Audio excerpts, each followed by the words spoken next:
you. Do we have like a clicker or something?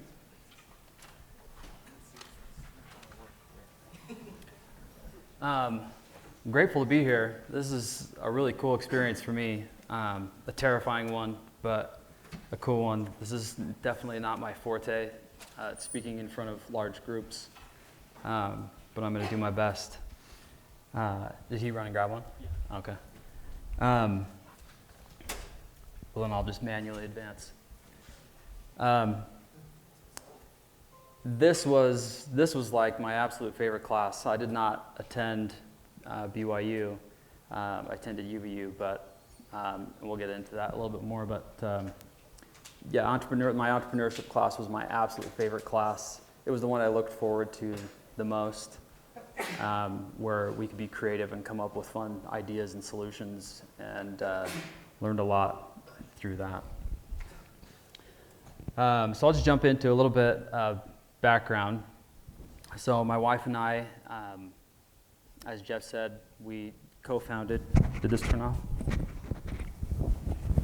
I get moved. So we co-founded Jane. She's still 50% owner of Jane.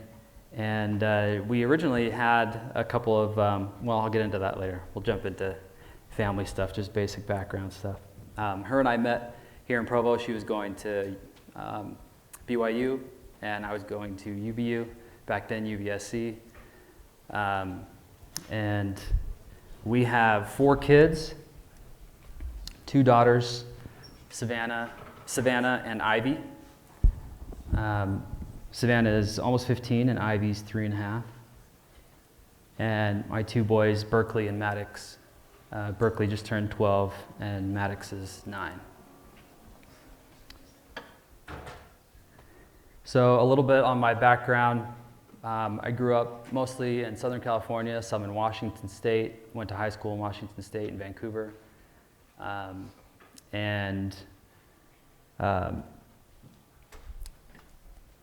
Served a mission in Mongolia back in 1997, 97 to 99, when there was, I think I was like the 23rd missionary there. So that was a really cool, fun experience. This thing keeps cutting in and out. Is it? Is it okay? You're hearing it okay? All right. So when I returned, BYU wouldn't have me, so I went to UVU and really enjoyed my experience there. Cool. Met my wife. This is actually funny. My buddy that I grew up with, his dad was cleaning out his garage and found our old invitation out of nowhere, and he snapped a picture of it and sent it to me. This was just yesterday, so I threw it in there just for fun.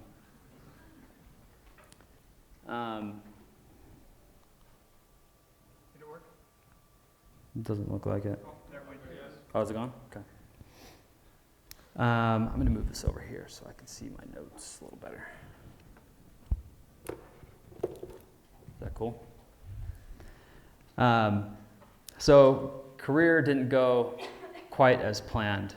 I studied pre-med at UVU. I wanted to be an orthopedic surgeon, and I was doing great in all my classes, physics, chemistry, loved science, and then we had a baby, and that changed things a little bit, changed our plan. My wife got really, really sick. Her pregnancies were really tough. So she couldn't work anymore. So I was working full-time and going to school. So I had to kind of take a different career path. Took a career placement test. I have ADD, so they said I should be active and doing stuff outside. I shouldn't be sitting in a chair. And so I chose construction management. I had an older brother. You may know McEwan Custom Homes. That's my older brother. And he was in construction. My brother-in-law was in construction. I love building things. I love seeing things, go from start to finish and being a part of that process. I love that. So I thought I would do that and get into like land development, stuff like that. Graduated 2 years later, and I haven't used it since, except for my entrepreneurship class. That was a little late. So that was really where I had my first entrepreneurial experience. We had to build a business on, I think they gave us $1, and everyone was kind of like freaking out. How do we build a business on $1? And it was kind of a competition. And after class, I had an idea, and I had to go to the professor afterwards and say, "Is this legal? Can I do this?" I wanted to just sell assets to raise money so that I could invest in something. He said, "Yeah, you can do that." So I sold my laptop, and I bought a storage unit. You guys have seen like Storage Wars, right? So I bought a storage unit. I've never been so scared in my life. I spent $800 on it. I had a brand new baby at home. I had no business spending $800 on a storage unit. But it turned out really well. I made about $7,000 off of that and won the competition.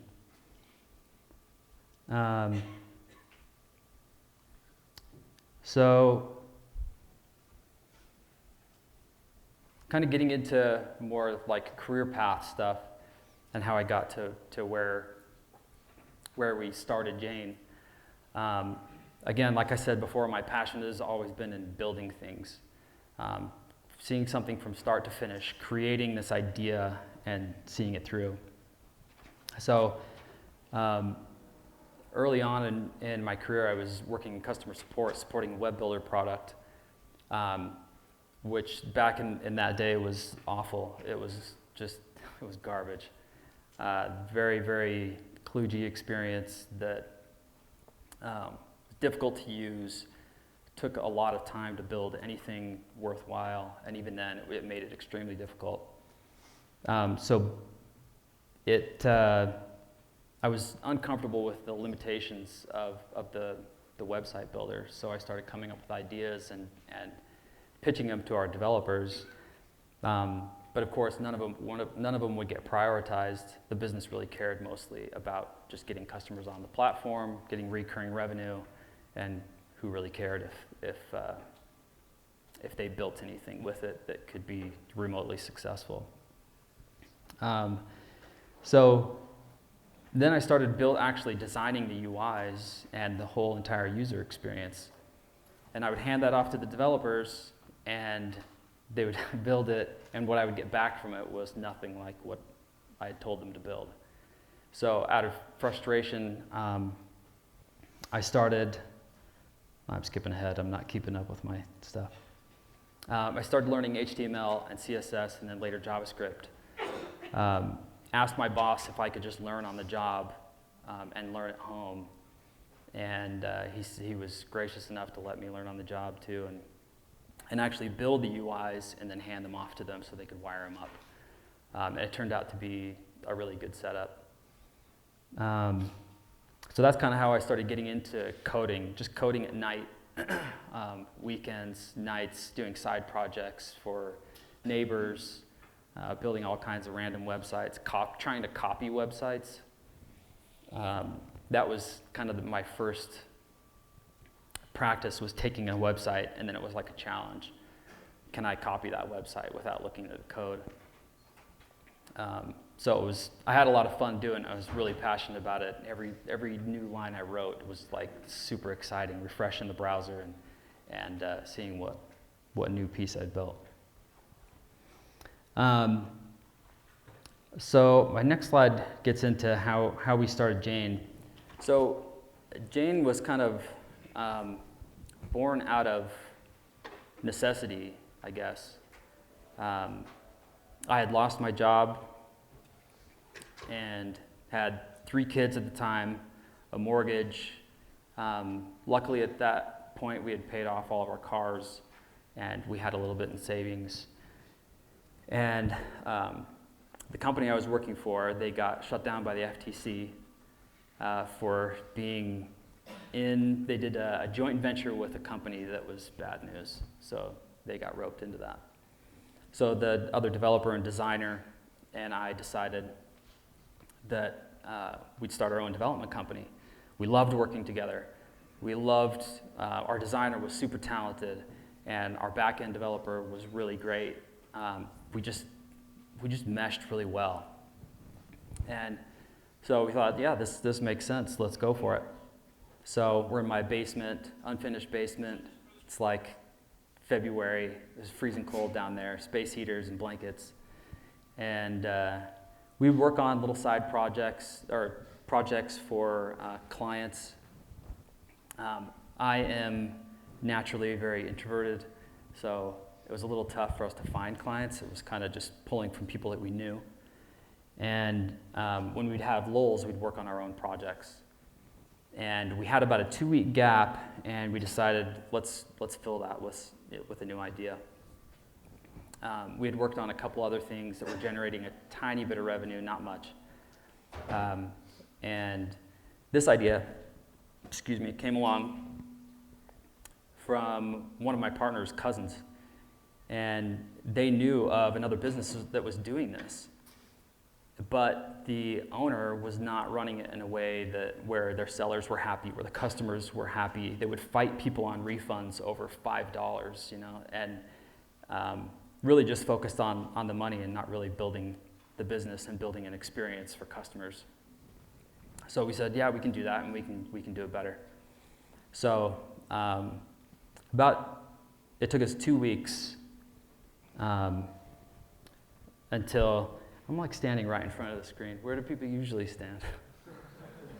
Right there is good. Right there? All right. So it took us 2 weeks to build. And that was like 17, 18-hour days just working like crazy. We did all of our branding, built an MVP. Does anybody know what an MVP is? Minimum viable product. This was a concept that I had tried to start many businesses before this. But this was a concept that it was always so hard for me to put my perfectionism aside and let there be faults in this and not build it like 100% fully functioning and everything. But it was kind of nice to be in this situation where we had 2 weeks, it had to be done, we had to leave features cut on the floor. So we said, well, the experience for the customers is the most important. Let's make it look like we've been here for a couple years to them. But our own experience of managing deals and uploading images and managing the site was horrendous, and it was a lot of manual labor. So we were putting deals directly into the database using SQL queries and like into a production database, which is a horrible idea. But it was very, very manual just to get it out. You've probably heard that, let's see, I think it's like done is better than perfect or something like that. So that's what we did, marketing, product sourcing, and learned how to cut vinyl. We did free deals the first week to kind of drum up some excitement about it. Everybody loves free stuff. Partnered with blogs and influencers to get our name out there and get some traction on the first week. There we go. I can't go without giving props to Mountain Dew and cheddar and sour cream chips. They were our fuel.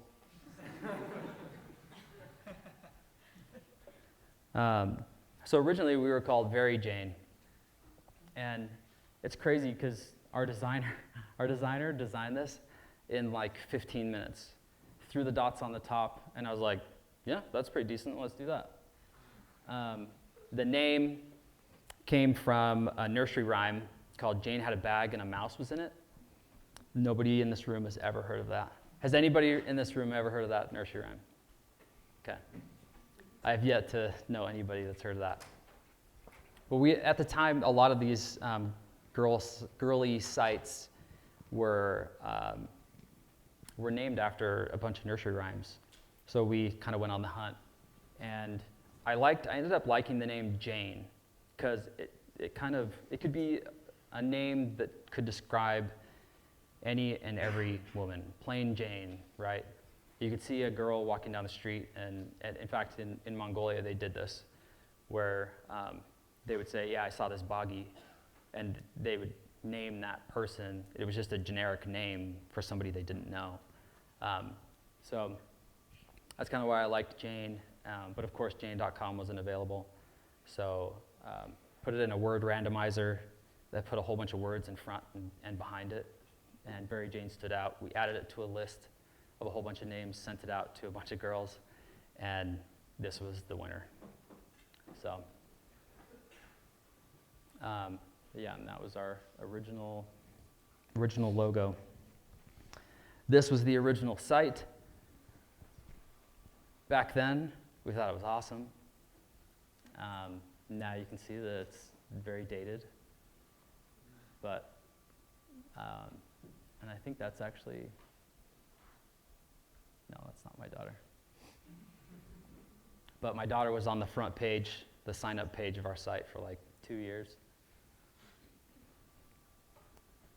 So I already talked about that, first week of free deals, and we were only doing 1 deal per day, and now we do about 350 new deals every day. So 2 months later, my partners decided to leave. I already told you about my designer. He was incredible. Does anybody know Blizzard Entertainment? So they're like the biggest gaming company in the world. World of Warcraft. What are some of the other ones? Overwatch. Oh yeah, that's a big new one. So that was like his dream to go and design for these guys, and do graphics for them. And I mean, he's been drawing since he was like 8, and an incredible artist. And he was one of 2 out of like thousands that applied, and he got in. So he followed his dream there, and then came back because the lifestyle wasn't for him. But he actually works with us now, and he is an amazing designer, great guy. And then the other partner, I think, had a little bit unreal expectations of what it took to start a business, and went and started another business with his cousin. Maybe he just didn't like me, I don't know. But also a great guy. So I was going to mention with that, make sure that you have, if you start a partnership, and my entrepreneurship teacher said this, he said partners are really, really difficult. Make sure that you have solid agreements in place that defines who does what, who's responsible for what, and your ownership cannot be 50-50. It just can't, because there isn't a captain. It's like having 2 captains steering a ship, and one thinks they should go that way, and one thinks they should go that way, and it just doesn't work. Decisions are really slow. You have to convince each other that that this is the best way to go. And I mean, we'd sit there in my basement and stew on decisions for hours, and it was painful. So once they both left, it was freeing, because then I was free to make the decisions that I felt needed to be made. So I fired 2 girls that were finding deals, and then just left it up to me and my wife to continue to run it. That was going to be my awesome slide about 50-50 splits and partners.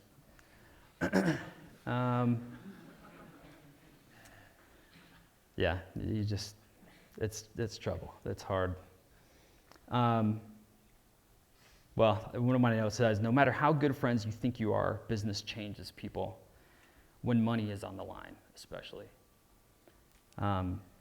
And as I've gotten deeper and deeper into business, I've seen money change people, and it's really sad.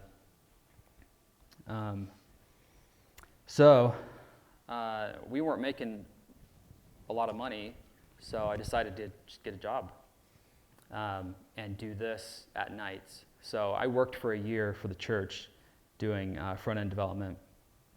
And I would come home, eat dinner, go into my home office, and keep working until like 1 or 2 in the morning, and then just keep doing it over and over and over again. So I did that for a year. I hired my first 4 employees before I quit my job. There was a lot that needed to be done that I couldn't do and that I couldn't spend time on, and it was better done by somebody else. So whenever we had the funds, I would hire people to do those things to also free me up to do things that I enjoyed doing and that I felt like I could contribute the most to the business. A note on a rainy day fund. This is important. We had an issue with PayPal and 2 of our merchant accounts. And does everybody know what a merchant account is? No. So a merchant account is like Visa, MasterCard, Discover. It's what you have to be able to run credit cards.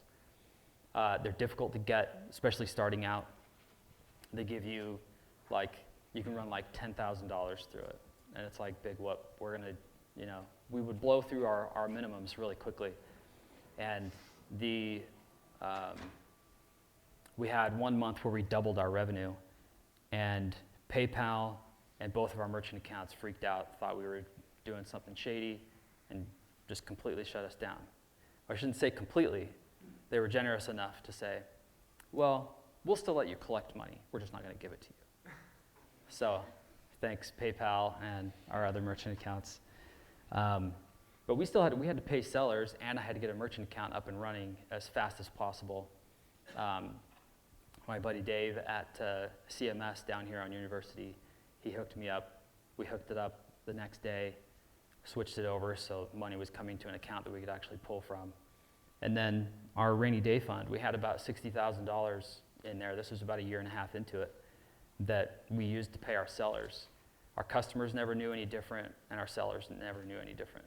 Nobody knew that we had this issue. But if we didn't have that rainy day fund, we would have had to tell our sellers that we couldn't pay them, at least not until PayPal and our merchant accounts released funds. So I want to go really quick into how we're doing today. This is just a quick chart pulled from our Christmas presentation. Employee growth last year, hired close to 40 employees. And the majority of them are women, which is, I think, unusual in Utah Valley, or really anywhere. Whoop. This is the number of orders per day that we've had. Total number of deals per year.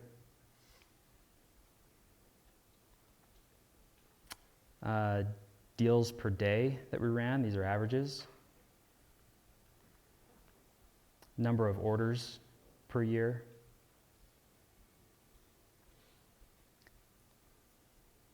And we had 844 new sellers sign up with us last year. And we had our first $1 million day twice this last year, which I can remember thinking, wouldn't it be crazy if we did $1 million in a day? This is like 4 years ago, and we did it this last year. So it was pretty crazy. A lot of it thanks to a new COO that we just hired. We brought her in from eBay. She was managing North American operations, and she really helped our Black Friday and Cyber Monday sales. So Black Friday revenue close to doubled over last year. Cyber Monday revenue doubled, more than doubled. This is kind of a funny one. Is the GIF going? Yeah, it is. So all-time purchasing customer signed up March 21st, 2003. She's had 2,197 orders, 1.63 orders per day, and 49,000, almost 50,000 total that she spent on Jane. She's a diehard Jane fan. I did have a picture of her up there, but for privacy reasons, I pulled it out. This last year, we did some really cool stuff with data science, prepped for a lot of cool stuff that we're doing this year with data and logging interactions and events, clicks, views, and impressions. So we're logging just crazy amounts of data now. We built our data science team out. Last year we had, I think, one data science guy, and now we have 6 guys on our data science team. So 23 million records are added per day for that. We had some firsts. First $1 million day, twice. The slide was in there twice, too. Our first customer review, we rolled out customer reviews. Our first Jane curling team. And they almost won the championships. Bowling team, and our first office haircut. We have a barbershop in our office. It's so nice. Tuesdays and Thursdays. Normally it takes like an hour and a half to drive to wherever, wait in line, get your hair cut, go back. It just cuts up your day a bunch. So we built a barbershop in, and we bring someone in on Tuesdays and Thursdays to do haircuts for guys and braids and blowouts for girls. First exercise class, this is the Fit to Fat to Fit guy, if you guys know him. He came in and did an exercise class with us, and we do regular yoga and meditation and a bunch of stuff like that now. First marketing photo shoot, first viral video. This was about a Down syndrome boy and her mom, and it did really well. Like I said, our data science team has been doing really well. They added about 829K over what we call the Power 5 from Thanksgiving to Cyber Monday, just by changing our algorithm. Hey, and first $1 million day 3 times. So I wanted to jump into a few things of what I feel like can make a business successful. And at first I had in the slide, what makes a business successful, right? And then I changed it to what I feel makes a business successful. It's kind of the stuff that's important to me.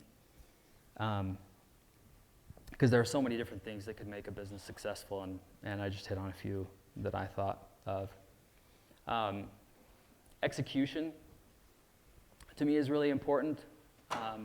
If you don't execute on an idea very well, and you don't do the research, you don't test, and you don't get feedback, then your execution of it is not going to be great.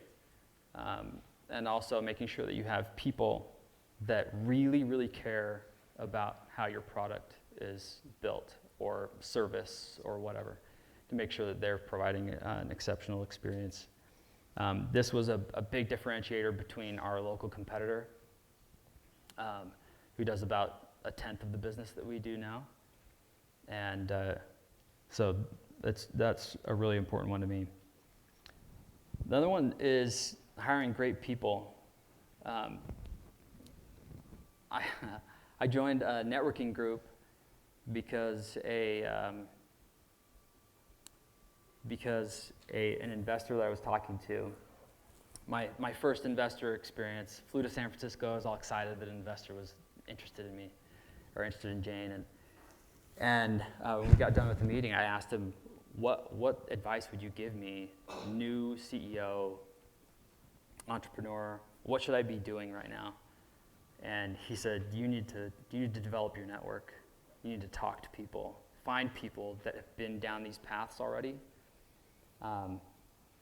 and learn from them so you can skip those and not make those same mistakes. So I joined a networking group, and it amazed me. We'd have these like round tables where we go through, and each person would talk about some of the struggles that they're having in business and get advice and stuff from each other. And like 50% of them, they were all like personnel issues. I'm like, really? That's the question that you want to ask? Isn't it easy? Like, just hire people that are good, that love what they do, and you won't have those problems. Hire people that are responsible, that you can rely on. And if you you make a mistake, then fire them quickly and replace them. Because that's just going to slow your progress down. There'll be a hindrance to the success of your company. So people are so important. And protecting your culture. For me, if somebody checks all the boxes, that's great. But really what I care the most about is I'm good with a few boxes being unchecked if they fit our culture and they're passionate about what they do and that they're eventually going to check those boxes. I'd much rather have that person than somebody that checks all the boxes. So that culture and the people are really important. The other thing too is I don't care about education. So I went to, I'm sorry. I would say probably 3/4 of our developers don't have a formal education. I want people that are contributing to code bases on the weekend in GitHub, right? They're active in a community. They have their own little side projects going, and those are the people that I want, more than somebody that has a formal education, PhD. I don't care about any of that kind of stuff. If they can show me that they can build stuff, they work hard, and they love what they do, I'd hire that person all day. And where I got that idea from was just backing up my idea here, okay, validating it. So when we started this, Mark Zuckerberg came to BYU and lectured, and somebody asked him about education. What would you recommend that we study to prepare ourselves if we wanted to get a job at Facebook? And he said, an education is required, but what's going to differentiate them is if you're contributing on GitHub to different projects and you've got stuff going on your own, just showing that passion and creativity on your own. Being laser focused. This is especially difficult for ADD people like me. Your brain's in like all kinds of different places and thinking of different ideas and things, and it's tough for you to stay focused on what is actually working, what's making you money right now, what your customers need, and implementing processes so that everybody in your group and on your teams are going in that same direction. So focusing your company. A great product, to me, is more important than cash, more important than focusing on money. If you make a great product, then it spreads naturally. People are going to tell their friends about it. You can leverage social very, very easily. And if you create a great experience for your customers, then it's so much easier to grow your business. So being a product person, this one's really, really important to me. Yeah, like I said, it produces cash naturally.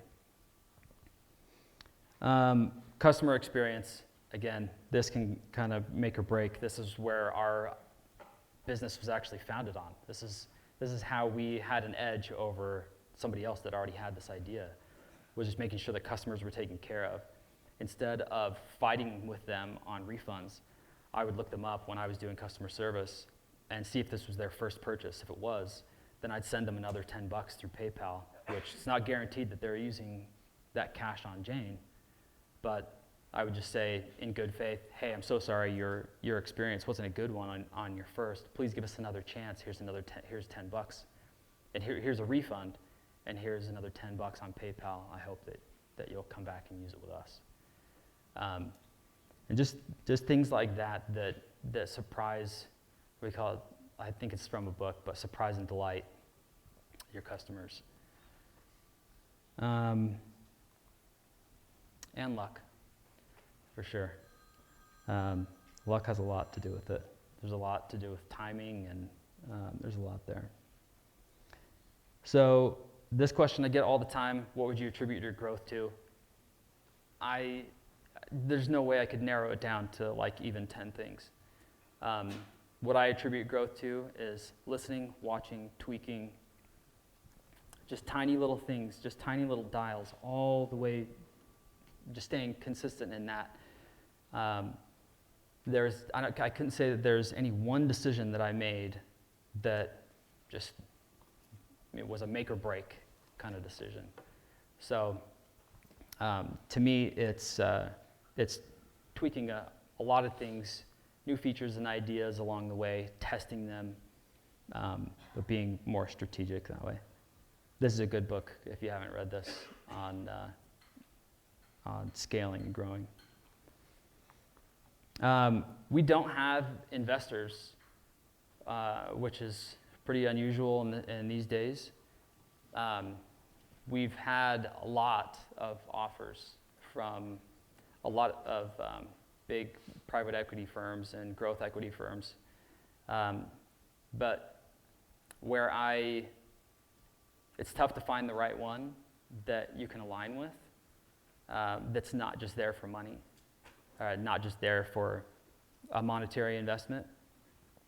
We've wanted to find a partner that can help us find other partners, open doors. A lot of them can do that, but with a lot of these growth equity and private equity, mostly like private equity and venture stuff, there's a short fuse on that capital. Then when it goes out, they want their money back.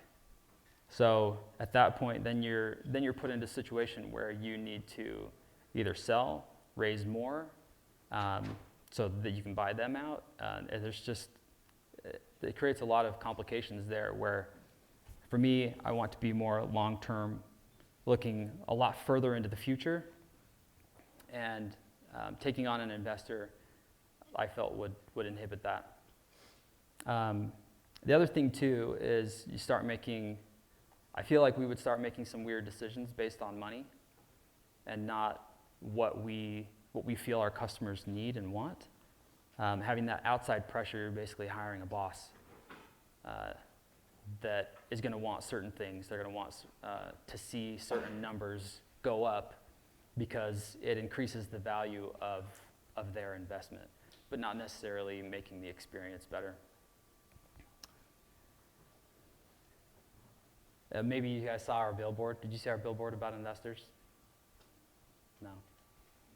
We should have. It was pretty awesome. It said, "No investors, we make the decisions around here." So, and that was to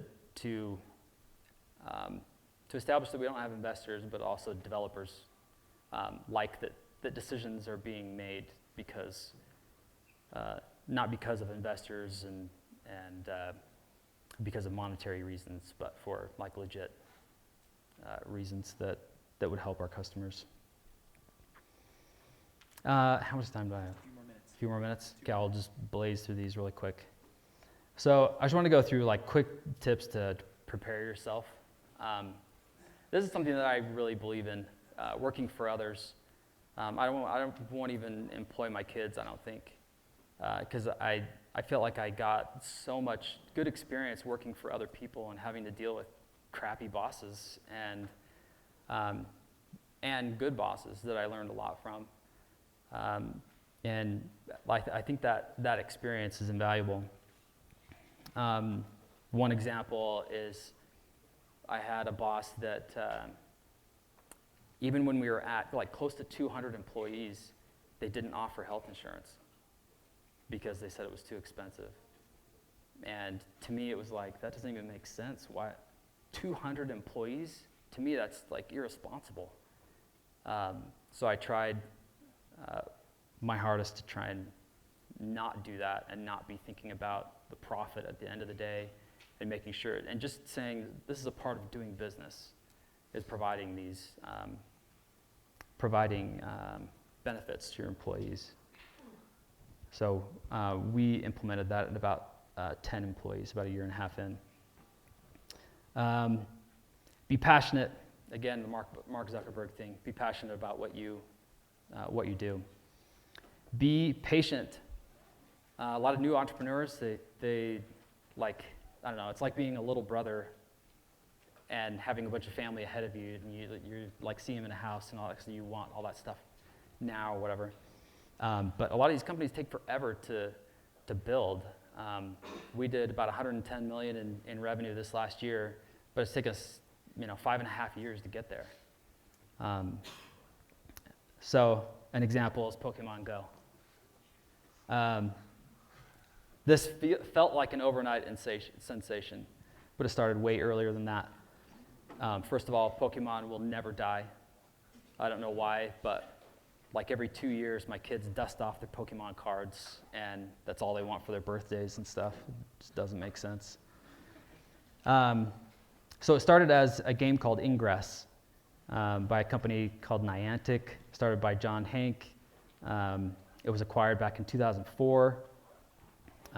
Incubated, they started another one, and that one had 15 million downloads. Then they did something with Field Trip that was another kind of virtual reality thing. Then Google came in and did this mashup with Pokemon to play a game using Google Maps, and that got like 18 million views. It did really well. And then John Hank said, I'm going to hit up the CEO of Pokemon and kind of do my game.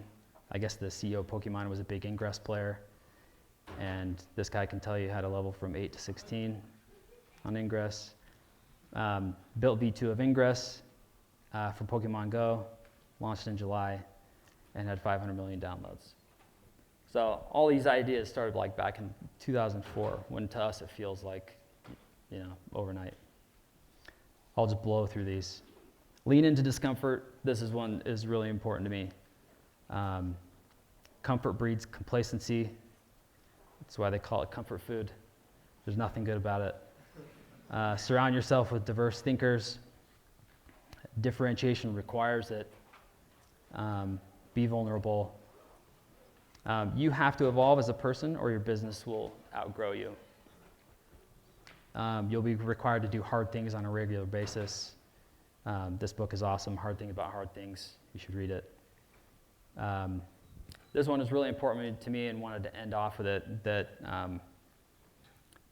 through all this, don't forget what's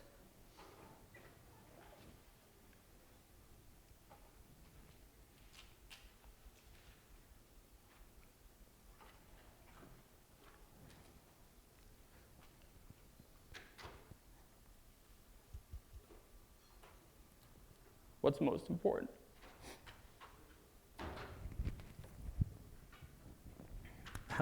That's what my boy is calling me. Don't forget what's most important. I tried to start a whole bunch of businesses before Jane. I spent a lot of time away from my family.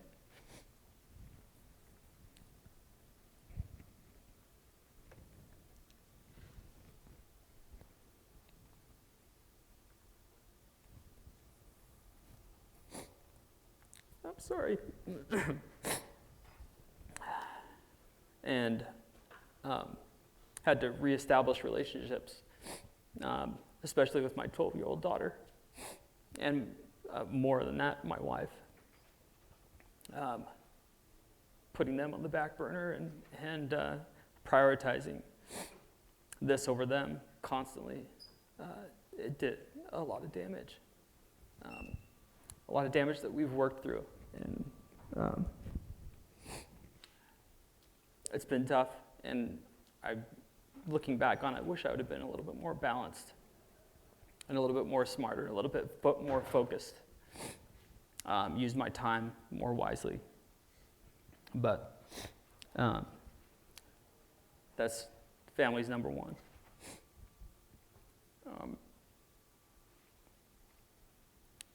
all the money and success in the world won't replace it. That's all I have for you.